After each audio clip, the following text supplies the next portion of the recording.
안녕하십니까. 노자 읽는 최경렬입니다. 오늘은 그 55장을 보도록 하겠습니다. 함덕지후 비어 적자라. 봉채회사 불석하고 맹수 불거하며 확조 불박이라.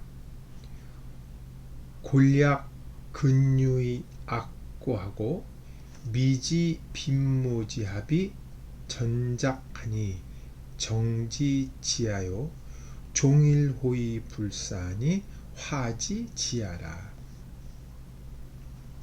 지하왈 상요 지상왈 명이며 익상왈 상요 심사기왈 강이라. 물장즉 노하니 위지불도요 부도 조이인이라. 굉장히 유명한 부분이죠. 이 적자 때문에 그렇죠. 적자 때문에. 자, 한번 해석 일단 해보겠습니다. 덕을 머금은 것이 두터운 덕을 머금은 사람은 뭐 이런 뜻인데, 덕을 갖고 있는 것이 두터운 사람은 적자에 갓난아기죠. 핏덩이에게 비유할 수 있다. 이건 봉은 그 벌 같은 거, 채는 전갈, 이 회도 뱀이죠. 큰 뱀. 뱀과 이 뱀들도 쏘지 않고 사나운 짐승도 이 거원에 공격하다는 뜻입니다. 공격하지 않으며 확조 이렇게 텔런 뭐라 그래요? 저 맹수나 독수리가 이 발톱이 큰 것들이죠. 그걸 짚는 그 새들도 그를 잡아가질 않는다. 어린아이는 뼈는 약하고 근육은 부드러운데도 쥐는 것은 굳세다. 꽉 짚다. 어린아이가 꽉 짚다는 거죠. 미지 빈 암컷과 수컷의 이 결합을 모르면서도 전자 온전히 발기한다는 뜻입니다. 성적으로 어린아이의 성기 고추죠. 고추가 발기한다는 뜻입니다. 발기하니 정수가 지극한 것이며 하루 종일 울어도 목이 쉬지 않으니 이 조화가 지극한 것이다. 이 조화를 아는 것을 상이라고 하고 이 상을 아는 것을 총명하다고 한다. 근데 이와 반대로 더 살려고 애쓰는 것은 요상하다. 이 상스럽지 않은 것이며, 마음이 기운을 부르려고 하는 것을 강하다고 한다. 이때 강하다는 뻣뻣하다는 뜻입니다. 강하다고 한다. 물건이 사물은 장성해지면 늙기 마련인데 늙을 수밖에 없는데 이것을 도답지 않다고 얘기를 하고, 도답지 않은 것은 빨리 끝난다. 죽는다는 얘기죠. 사라진다는 얘기입니다. 이 글은 여러모로 재밌습니다. 비유가 이제 적자 어린아이의 비유가 아주 뭐라 그럴까, 유머러스하다 그래야 되나, 뭐 그런 것도 있고 아주 사실적으로 묘사가 돼 있죠. 어떤 거는 신비적으로 묘사가 된다 그러기도 하고 재밌는 부분입니다. 이 55장의 핵심은 오는 적자의 적자. 동양학, 그러니까 그 춘추전국 시대 글을 좀 읽어보신 분들은 적자하면 당연히 맹자를 떠올릴 수밖에 없죠. 적자지심, 어린애 같은 마음을 가져야 된다. 어린아이가 우물에 뛰어들어가면 그걸 잡는 게 인간의 어진 마음이다. 그래서 맹자가 적자에 대해서 이제 중요한 얘기를 했고, 그것은 바로 동심이다. 인간의 본래 마음이다. 동심이라고 해서 그에 대해서 많이 얘기를 하는데, 실질적으로 보기에 맹자와 쌍벽을 이룬다고 그럴까요? 논의를 굉장히 깊이 한 것 중에 하나가 이 노자입니다. 노자. 그래서 동양에는 어린아이를 두고 두 개의 담론이 좀 드라마틱히 표현하면 두 개의 전선이 형성되어 있는데, 하나는 노자에 말하는 적자고 하나는 맹자가 말하는 적자죠. 보통 사람들은 그 맹자의 적자, 육아에서 말하는 적자만 얘기하고 있는데 명나라 그 이후로 그 적자 담론이 중국이 한보따리입니다. 한보따리인데 이후에 문학가나 이 철학자들이 쓰는 적자 담론을 분석해 보면 과연 맹자만으로 충분히 이해될 수 있을까 상당히 이 논란이 이어지고 있다고 저는 생각을 합니다. 그래서 이 부분에 대한 게 여기가 있는 거죠. 적자가 왜 중요하냐? 여기서는 비라고 분명히 썼어요. 비유한 거예요. 적자 다가 아니라 비유한 겁니다. 적자의 원래 개념은 뭐죠? 덕을 가진 사람이죠. 함덕지 후한 덕이죠. 덕을 먹은 것이 후한 사람이다 이거죠. 여기서 덕을 머금는다는 건 뭐예요? 사람은 누구나 하늘이 내려준 어떤 그 잠재력 같은 게 있죠. 본래대로 살아갈 수 있는 능력이 있습니다. 이걸 도가에서는 덕이라고 표현하는데 이 도가에서 말하는 도라는 것이 구체적으로 형상화돼서 인간에게 부여되고 가지고 있는 자발성, 자연적 능력, 그걸 덕이라고 그러는 거죠. 그것은 원래 모습대로 가지고 있을 때 인간은 가장 잘 살 수가 있고 훌륭하게 살 수가 있다고 하는 거죠. 육아에서는 인간에게 덕이 있지만 그건 도덕성이고 그 도덕성을 육아에서 충분히 발휘하려면 선왕들이 우리에게 남겨준 그 서책, 그 공부를 통해서 도덕심을 발양해야 된다는 게 기본 사고방식입니다. 그래서 늘 육아들은 경전 공부를 해야 된단 말이에요. 근데 도가에서는 그런 거 필요 없다는 거예요. 그런 건 사회적 관습일 뿐이고 우리가한테 필요한 것은 자연이 우리에게 그대로 준 덕을, 자발적인 성질을, 잠재력을, 자발성을 발휘하면 되는 것이다 라고 얘기하는 것이고 그것을 함덕지후라고 표현을 한 거죠. 그래서 진짜 자연이 우리에게 준 덕을, 본래의 모습을 그대로 갖고 있는 것은 어린 아이하고 똑같다고 얘기를 하는 거예요. 그 어른조차도 어떤 모습이냐?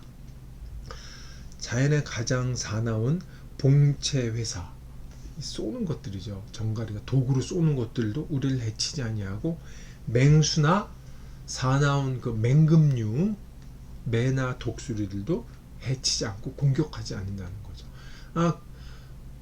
여기 봉채회사, 맹수확조도 자연 속에서 자연의 일부대로 살아가기 때문에 뭐 누구를 특별히 공격한다거나 이렇지 않단 말이에요. 그것처럼 자연과 어울려 살기 때문에 어린아이도 자연의 준대로 어울려 살기 때문에 봉채회사, 맹수확조와 차별점이 없어요. 특별히 공격하거나 그렇게 없다는 얘기, 너무 당연한 얘기를 하고 있는 거죠. 재밌는 건 그 다음 구절이죠. 어린아이는 뼈도 약하고 근육도 부드럽죠. 애기 피부라 그러잖아요. 근육도 부드러운데도 그 어린아이가 손을 꽉 쥐면 진짜 이 손 힘만으로 당기면 일어설 수가 있죠. 참 신비한, 관찰력이 대단한 건데. 그 다음 미지빈모지압, 도가에서 남녀의 결합, 성이죠, 성. 나중에 양생술에서 이 남녀의 섹스 문제가 굉장히 중요한 테마로 다뤄지는데, 이 도가에서는 그걸 빈모지합이라 그래서 암컷 수컷의 결합이라고 얘기를 하죠. 동물적인 표현을 쓰고 있는데 이 동물과 인간의 차이점이 별로 구분을 두지 않기 때문에 이렇게 표현을 쓰기도 합니다. 이거는 암컷이고 모는 수컷이죠. 암컷과 수컷의 성적 결합을 모르는데도 전자가 그랬어요. 작자만 써도 이 고추가 발기하다는 뜻이 됐는데 전자를 써서 참 해석하기 어렵겠어요. 온전히 쓴다, 완벽하게 쓴다 그렇게 해석하기도 하는데 이게 참 논란이 되는 겁니다. 전작이라고 얘기했어요. 이렇게 되는 이유는 정수, 에센스를 고스란히 최고의 상태로 유지하기 때문이다 이런 얘기죠. 이 전작이라는 말이 재밌습니다. 이게 도가에 보면 하상공추라고 그래서 노자를 정치적으로 해석한 텍스트가 있는데 그 보면 이 전작이라는 두 글자를 한 번마다 다르게 써 있어요. 하상공본에는 이거를 이제 피열자가 들어간 이렇게 썼죠. 이거 최자를 이렇게 씁니다. 최작이라고 썼고, 이 백서본에는 여기 뒤에 나온 백서본에 이 피열자가 아니라 이 고기육자가 들어간 이 최자 최작이라고 썼습니다. 같은 글자인데. 그리고 이 주간본에는 이것이 연자에다가 성랄로자를 이렇게 썼어요. 그리고 여기서는 전작이라고 썼죠. 이 글자로 보니까 상당히 재밌는 해석인데, 이 최자는 이 어린아이 고추 최자입니다. 한문에 별름 글자가 다 있죠. 그 어린아이의 성기, 남성의 성기가 과연 뭐냐 얘기하면은, 옛날 사람은 이거를 피혈자가 들어 혈액순환하는 기관으로 봤고, 후대에 가서는 이 살덩어리로 봤는데, 사실 근육이죠. 근육. 살덩어리가 맞는데, 근육이라 살덩어리로 생물학적으로는 얘기를 하지만, 이거 뭐 이런 얘기 되나? 그 비아그라라는 약은 혈액 촉진제잖아요. 이거는 근육 덩어리이긴 하지만 혈액이 돌아가야지만 이게 발기한단 말이에요. 이게 혈액 순환이 안 되면 이거 발기도 안 되죠. 근데 이 화상공본에는 이 피혈자를 써서 이게 혈액이라는 걸 옛날 사람들이 파악했다는 게 놀랍죠. 그리고 이 주간본에 이게 연노라 그러는데, 연자가 좀 어려운데, 그래서 딴 사람들이 연자를 이거를 이 최자로 읽어야 되는 게 아니냐, 이 연자도 최자와 비슷하니까 이 글자나 이 글자로 읽어야 되는 게 아니냐라고 얘기하는 사람도 있어서 연자는 그렇게 해석이 되는데, 이 노자가 성렐 노자에는 발견한 뜻이 있어요. 사실 건자의 뜻이 있습니다. 건자, 우리 건장하다 할 때 이 건자 있죠. 이게 서단 뜻이거든요. 그러니까 주간본부터 왕필본에 이르기까지 이 발기하다는 뜻을 고스란히 간직하고 있고, 더 고대로 올라갈수록 어린아이 고추라는 걸 명시를 하고 있다는 거죠. 이 왕필의 시대에 오면은 이 도가가 상당히 성행하던 시기라 양생술도 상당히 광범위하게 퍼지고 있는데, 왜 전자를 썼는지 그거 참 재밌는 현상입니다. 여하튼 글자로 따지면 이렇게 더 정확하게 알 수 있다는 얘기죠. 근데 그것은 단순히 생리적인 문제이거나 그런 게 아니라 에센스를 가지고 있어서 그렇다는 얘기죠. 여기서 비어적자라고 그러기 때문에 어른들도 어린 아이와 같다라고 얘기를 한 거죠. 그러니까 빈모지합이 나온 겁니다. 애를 두고 빈모를 얘기하는 거죠. 그렇죠? 어른을 상대로 얘기하고 있다는 걸 여기서 알 수가 있죠. 그 다음에 또 하루 종일 울어도, 어린아이는 울어도 목이 쉬지 않는 이 화는 자연이 준 그 상태를 유지하고 있는 거죠.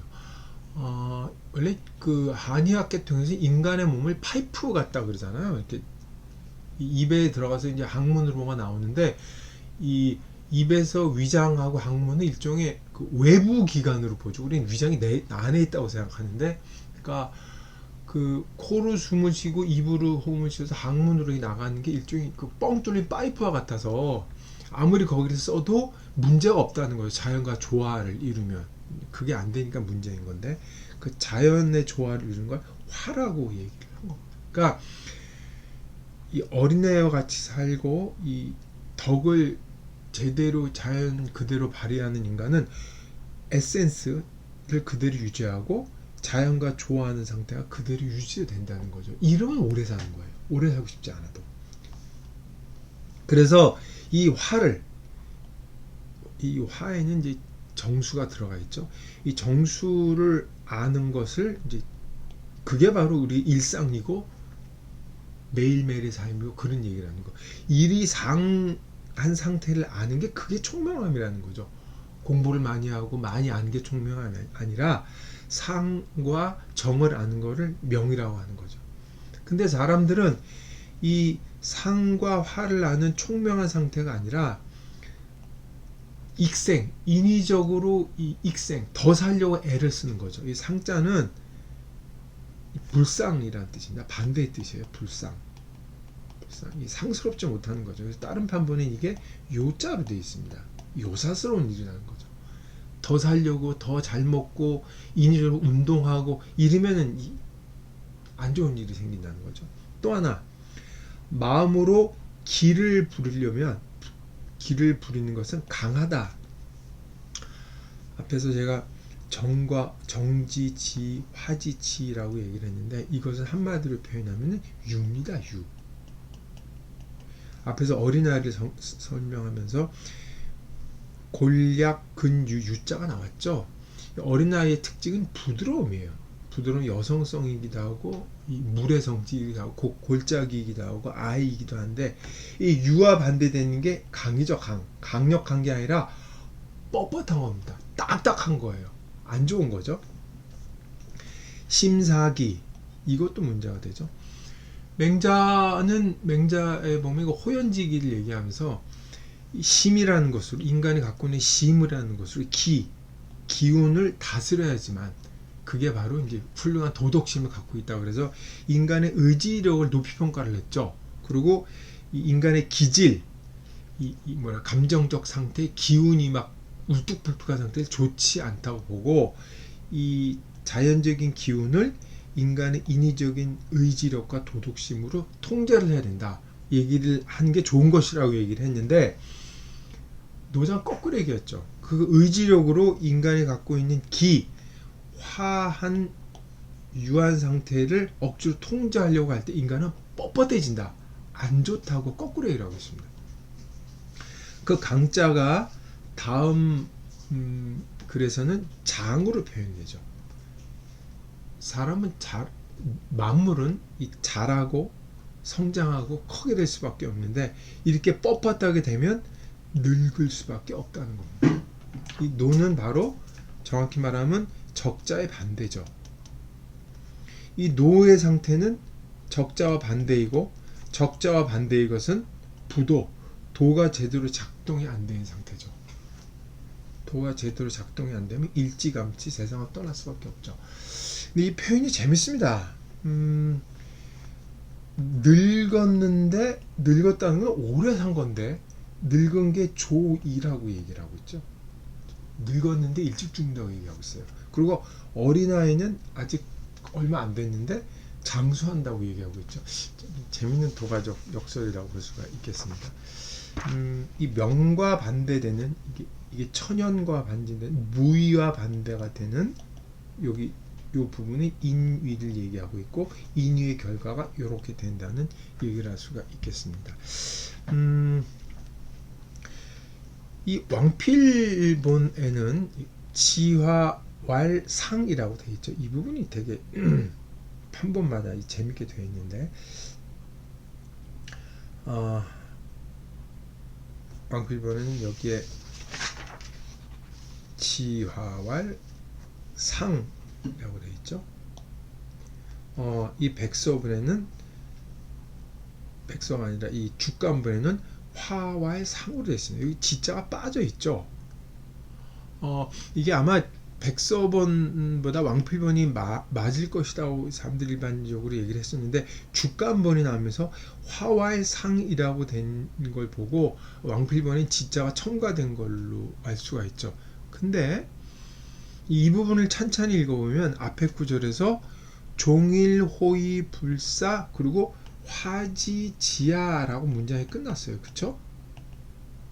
이 문장 화를 받았기 때문에 화는 다른 말로 상이라고 할 수가 있다. 그래서 여기는 상이 들어와도 되고 화가 들어와도 상관이 없는데, 이 화를 아는 것이 총명합니다 라고 보는 게 글을 볼 때 훨씬 순합니다. 지자역이 들어가는 게 오히려 해가 될 수가 있습니다. 요것도 아마 글을 볼 수 있는 재미있는 방법이라고 할 수가 있어요.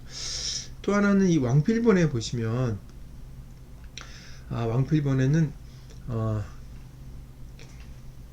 봉채회사 불석, 맹수불고, 확조불박해서 6자, 4자, 4자 문장 순서가 되어 있죠. 되어 있는데, 이게 백서본에 보면은 6자, 6자로 되어 있죠. 그쵸?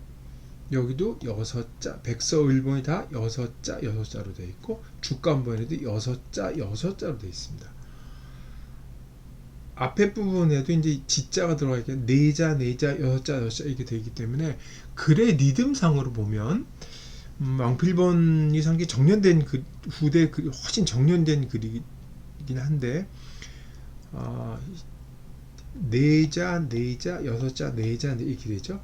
이 백서본이나 이 주간본을 보면은 이 지자가 들어가 있긴 하지만 자자가 들어가 있긴 하지만 4자, 4자, 6자, 6자 그래서 나름대로 그 다른 리듬감을 갖고 있어서 원본의 리듬감은 6자, 6자로 돼 있다는 걸 아마 눈여겨볼 필요가 있을 것 같아요.